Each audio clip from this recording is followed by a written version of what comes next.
Welcome back once again to Kevin Pollak's Chat Show. I am, as always, Chat Show. How the hell are you? Let's see. We missed a week because of the big slick, and then we were back here with Ileana Douglas, right? That's right. Which you and I tag team, Sammy. I don't know if we should explain what I mean by that. No, we tag team Ileana Douglas. Let's move on. Let's leave it at that. So you can check that show out on your YouTube, on your Earwolf, and thereafter. We're coming to you live from the West Side Comedy Theater here in the West Side of Los Angeles. Should you be in this neck of the woods, go ahead and look them up, westsidecomedy.com. A hell of a lot of great shows here. Jamie, you'll be back here tomorrow night to see the Pretty Pony, is that correct? I will, and Paul Breton. Is it Britain and Breton, right? Let's say Breton. I think it is. From the SNL. From the SNL. And thereafter. Is the guest. But I have a show on the 27th. Jamie is a writer for a sketch team called Goldie. Could have been a better name, but that's fine. But I have 3 sketches in this month, people. 3. Count them. And who else has 3 of the writers? None. Oh, interesting. Those of you checking your box scores. Oh, it's not a competition. No one's competitive in the business of show, and I mean no one. Sammy. Yeah, buddy. Our guest today said, nice to see you out of Kansas City. Outside of Kansas City, We'll get to that in detail. And he also pointed out that he wanted credit for the fact that he wore shoes, apparently. Yeah, well, let's allow him to address this as a conversation. No, I want to leave him out of this. I have so many problems with our guest today.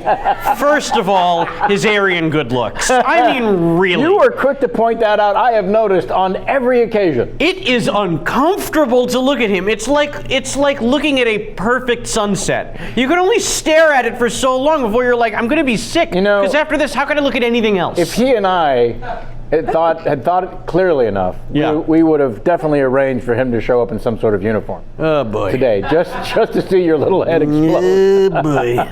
Just to see your head explode. I don't know. Sam, you're about to take the producing reins again on a motion picture. Are we allowed to talk about that? Sure, why not?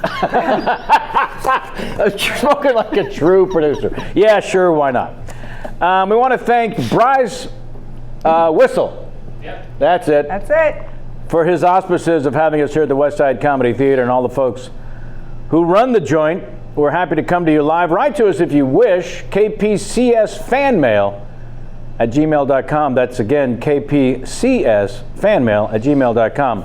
I would love to read some of your emails. I won't today, and I'll tell you why. Nope. Coming to you live on the YouTube. Do you listen to the Earwolf? Go ahead and write to us. Let us know. I would love to hear from you. I myself will be gone for the next several shows. Holding for Tears. Tomorrow I'm off to Las Vegas to compete once again in the WSOP main event. Ooh, big goings on. I'll be tweeting updates. So those of you who've been tweeting at me wondering if I was playing this year, the answer is yes. And boy, do I have stories already. It's a big deal. It's the highest. I guess the one drop is the biggest singular purse. Yeah, I think it's certainly the biggest field. Yeah, the biggest field. The main producer predicted about 6,500 players again this year, with a $10,000 entry. A lot. What do you think the percentage is of people who won a satellite and got in? 10%? Oh, I think it's higher. Higher. Because they have them all year. Right. On online casinos and whatnot, have them all year long. 30% maybe. Yeah. My question is, and I Please. think I've asked this before, do they cap it, or if it's like you have the money you can play? No rebuys. One-time entry at $10,000. No, You have the money you can buy. Cap the number of people. I don't believe there's a maximum number. No, they would love it. In fact, this year they announced 1,000 people would make the min cash. First time ever. It's always 10% of the field. Yeah. Okay. This year it's 15% or 1,000, whichever is greater. And they predict about 6,500 people. I don't know if it's sold out. It's not mine. That was my question. Okay. So that's coming up tomorrow. So technically I may be home Tuesday if things don't go well. You're gonna do fine. But then I'm off to New York to do this John Avnet film, He of Fry Green Tomates. This new movie called Three Christs of Ypsilanti, based on a book, a true story. 3 inmates of let's just call it an institution. It's called Ypsilanti, the institution. 3 inmates, schizophrenics, who believe they were in fact the Lord's son. And this upstart doctor comes in and tries to treat them with something other than shock therapy, which in 1959 was all that was available. He gathers them and has them discuss the possibility that all three could possibly be the Son of Man. I play the doctor, his overseer, who doesn't like this new guy, played by Richard Gere, the new doctor who wants to treat these guys or something. I get 4,200 patients. It's a numbers problem. Really? As it always is. Kev, who else is in this movie? It sounds like Richard Gere is in it? Richard Gere, Peter Dinklage, Julianne Margulies, Bradley Whitford, Walt Goggins. What? Walt Goggins, everybody. I love him and his teeth. I'll say. He's got a nice set of chompers. The Dinklage, the Whitford, and the Goggins are the three inmates in question. I gotta tell you, Yeah. this thing has wars written all over it. Well, it certainly has no money written all over it. Independent spirit. Never worked so hard for so little. Welcome back to showbiz, everybody. It's a new order. So next week, our co-host will be the delightful Paget Brewster. Guest host, host Paget Brewster. She'll be interviewing the unfairly talented comedian, actress, co-creator, and co-star of Comedy Central hit titled Another Period, Ms. Natasha Leggero. Very excited about that. And then Sammy, you'll be doing a show this month as well. Yep. Follow us on the Twitter. Do you know who won't be my guest? For updates. James Van Der Beek. He doesn't do Sundays. Won't do Sundays. Not for you. Not for me. I wasn't in The Usual Suspects. I don't have that kind of pull. Oh, you think that's what it is? Well, you know what? Let's get to him and find out. Again, write to us at kpcsfanmail@gmail.com. I'm sure J-Mac will send some of your emails to Paget to read next week. He sent me none this week. That's the last time I'll say anything about that. Because he doesn't need shit from me at this point. Does he? He's worked too hard. Jamie, you concur? J-Mac's worked too hard already on the show? Oh my goodness, he's the hardest working person I know that sleeps until noon every day. Ho! Ouch. As he likes to say, and Shots I've fired. noticed, shots fired. All right, let's get to our guest today. We've meandered enough. Jamie is in the chat room there. She'll be sending me questions from you. And we have a few questions coming in from the world of show business designed directly for our guest in a little new segment we call Famous Questions, which I'll get to. But first, let's welcome our guest. Shall we please, Mr. James Van Der Beek, thank you. Thank you. Do I get to defend myself now? Yes! Do I finally get to respond? Let the defense begin, sir. Let's hear it. Levied at me by Mr. Levine over there. So is it gout? What is the issue of the flip-flops? No. Comfort! We were in Kansas City. Yes, we were. We were for a great cause. Tremendous. Children's Mercy Hospital. Yes. We were visiting the kids, which is an integral part of the whole weekend. Mm-hmm. Yeah. And I had worn flip-flops because, as you know, in Kansas City in the summer, with the heat index. As Ichiro Suzuki once said. Can I talk about Kansas City in the summer for 1 second? Hot as balls? Is that what he said? Ichiro Suzuki was doing an interview with Bob Costas, and Bob Costas said, and it was through a translator because he was just new to America. Sure. And he said, Bob's question was, last question, is there an American turn of phrase that you thought really encapsulated something in a way that the Japanese language never could? And Ichiro said, and he nodded, and without the translator, said, in Kansas City in the summer is hotter than two rats fucking in wool sock. And he spoke only 7 other words of English. That was the only English that he knew. Man, did he nail it. That he was comfortable enough to say without a translator at that point. And he was not wrong, by the way. Kansas City is an amazing place. We love going there. Love it. I mean, it really, it's so cool to see the community get behind this hospital. It's unbelievable. I mean, they donated, we raised, I say we. 1.3. The city donated $1.3 million. And the before little get-together, one of the many things where we meet the folks who donate all the money. Yeah. And the little soiree in the theater. Mm-hmm. And every time they would come up and say, thank you so much for being here, I would say, no, thank you for writing checks. Yeah. We're just chimps who got on a plane. Yeah. It's really a cool thing to be a part of. It really is. I wish there was something like that in my hometown. These 5 guys, let's name them, shall we? You got your Rob Riggle, your Jason Sudeikis, your Paul Rudd, your Dave Koechner, and your Eric Stone Street. Yep. They're all from Kansas City, or so they claim. Because that city certainly claims them. Yeah. and they get their monkey friends from show business to fly out for the weekend, and they treat us great, and we have a lot of fun. Yeah, and going to the hospital, you know, it just puts so many things in perspective instantly. My God, yeah. But more importantly, the parents of the kids there, because most of the kids are either leukemia or cancer of some other form, and they're all treated for free because of the money raised by the wonderful people of Kansas City who donate during these crazy weekends, 1.3.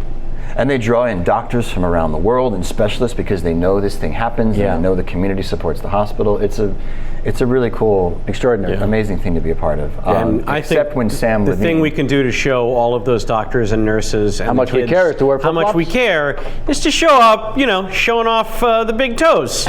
It is what they want to see. Let's get to it. It's the big toe that you really have a problem with. Only in that scenario. I'm a fan of flip-flops. Oh, boy. Oh, boy. It's just, you know, you don't wear open-toed shoes to the Home Depot. And you don't wear flip-flops to a children's hospital. You might not. Let's go down the last three things that Sam built and had to go to the Home Depot for. Shall we? We start with... I hope you're kidding.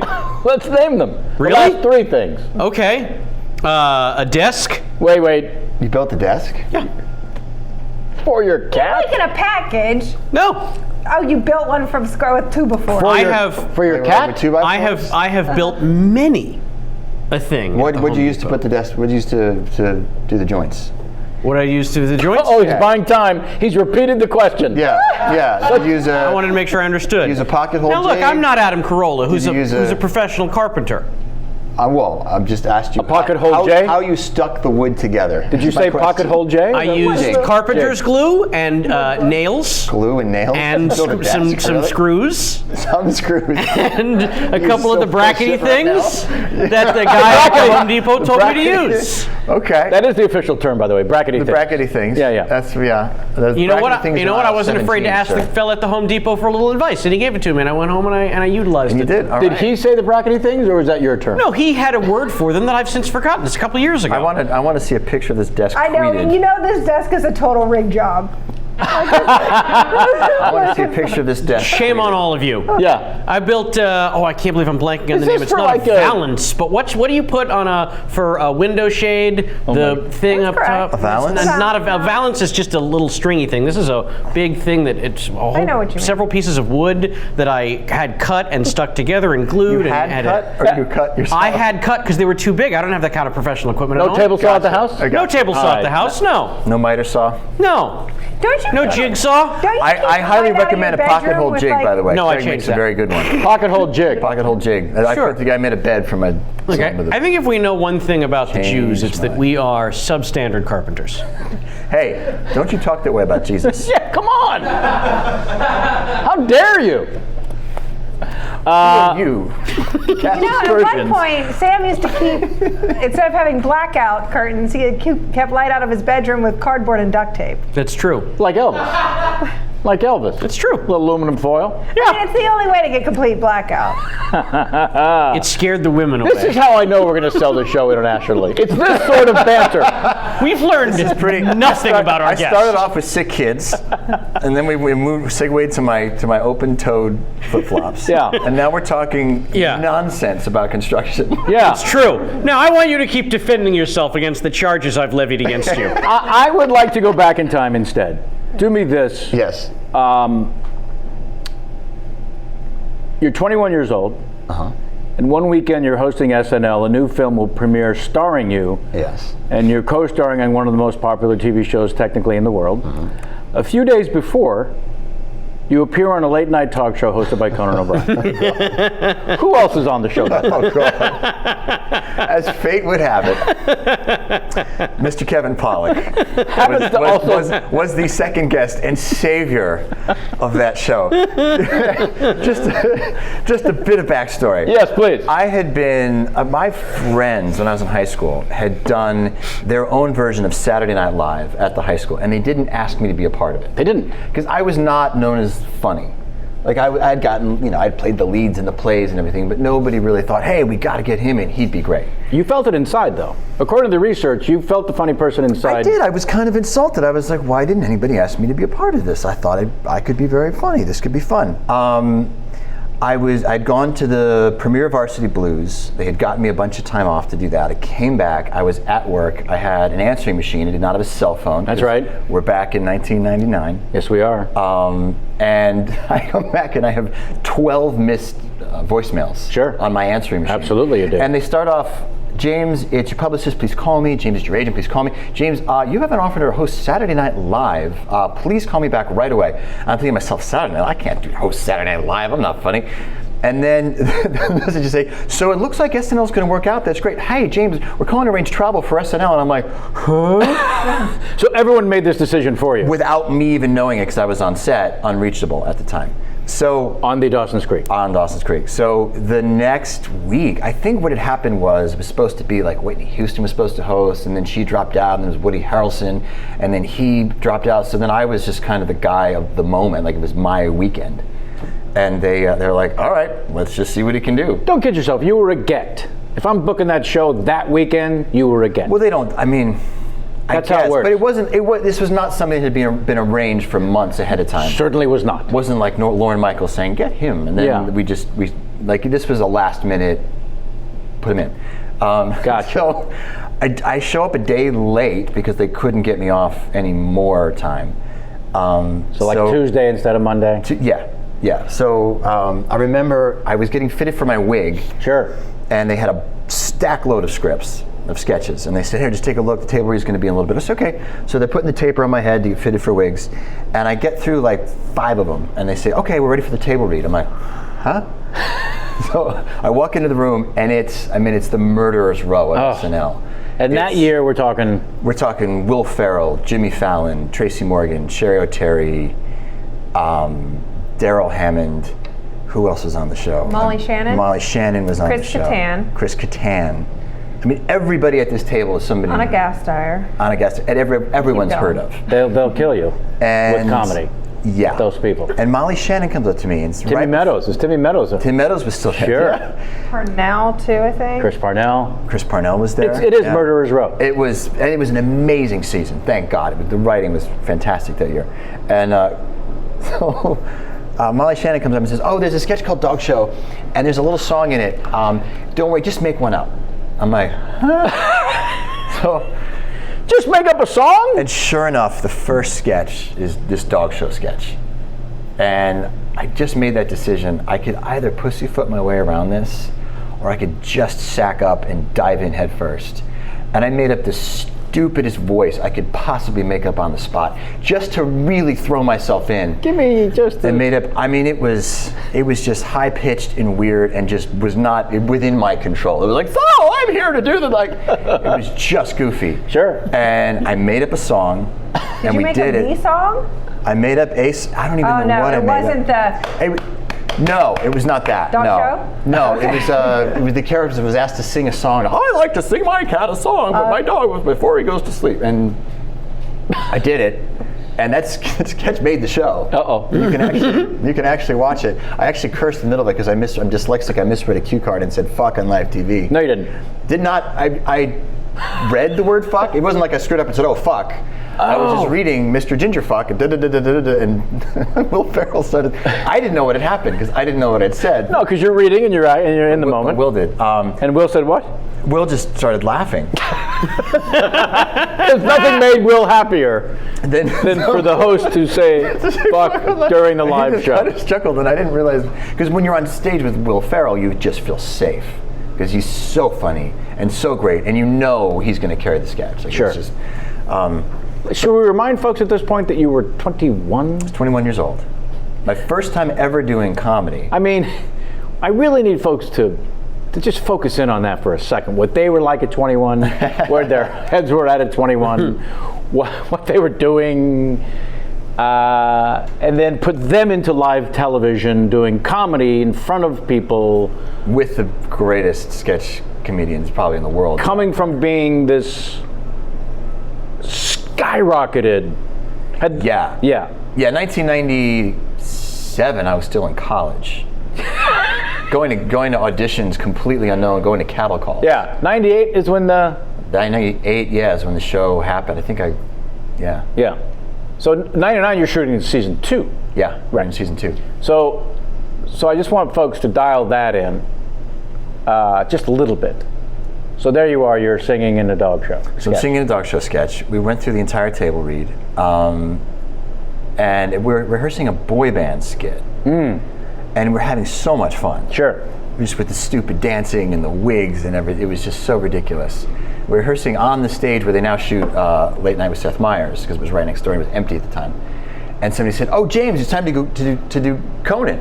And I was like, "Oh, great, fantastic! I love Conan. Watch Conan in my dorm room. We'd get stoned, watch Conan, and think it was so cool." And I'm like, and I'm funny now. I can go do Conan. I don't know if you heard, but I'm funny now. I don't know if you got the memo. I mean, yes. Into everybody's life, everybody must eat shit at least once. Yeah. If you do any kind of comedy. And I ate shit on Conan. Sure. Bigger than, and it was also coincided with the douchiest moment of my life. Like and I said this to Conan later, like I've done a pretty good job of avoiding like extreme douchebaggery. You have. Throughout my, there could be a mug photo. But the douchiest moment of my life happened on television. Before we tell the folks exactly what it is you're referring to, I would like a little bit of the thought process, because whenever I see someone in an interesting outfit, forgive the hat. Oh boy. My first thought is that person must have passed in front of a reflecting device at some point and said, "Yeah, absolutely. This is the look I'm going with." So was there that moment for you regarding the eyewear? Regarding the tinted glasses that I decided to wear? Tinted glasses. And I am not Bono. No, sir. Yeah. By the way, let's be clear, folks. You could see his eyes. Oh, you could see my eyes, for sure. But there was a tint. They were tinted. I want to urge our viewers and listeners right now to stop the show. You don't have to Google much to get this image. By the way, I would suggest the fun version of this, Google, which is go to an episode of Conan O'Brien, his next appearance, when Conan says, "You haven't been on in 13 years. 13 years? Why? This is something he said, and then they end up showing either a photo or a clip of James's first appearance. Yeah, I was banished from Conan after that appearance.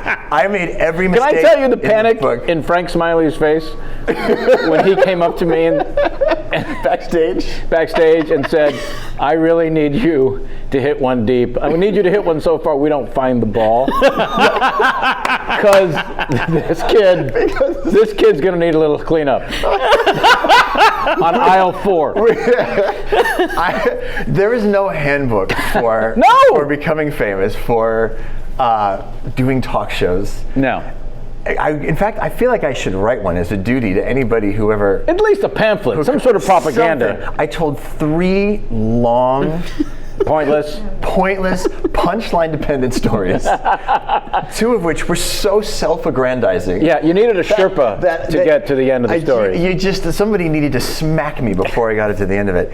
But they were also, this was the other big mistake that I made, and any kids out there listening, I told one of those stories that my friends in my dorm room, when we were getting stoned watching Conan, said, "Oh, dude, you got to tell that story if you ever go on that show." And I was like, yeah. So now you felt an obligation. The answer to that question should be no. Yeah. Actually, that situation you've described in the dorm room that leads to "you gotta ... should always be answered with no. Yeah. No matter. For sure. No, those stone ideas in the dorm room very seldom shine in the light of day. Yeah, the first story, I think Conan just came in with a punchline because something funny needed to be said. Yeah. And it happened right before my punchline, and it was better than mine. Second one. But you were smart enough to say yours anyways. I was smart enough, yes, because I had to get through to it, Kevin. Right. I had to make sure I got my punchline in. Second one just wasn't funny. Just flat out, nobody laughed. And it was a funny area, but I did not know how to tell the story. The third one, I think he just put me out of my misery before. I just moved on. And thankfully, because you did well, they were able to cut at least one of those 3 stories, and I can't remember which, from the interview.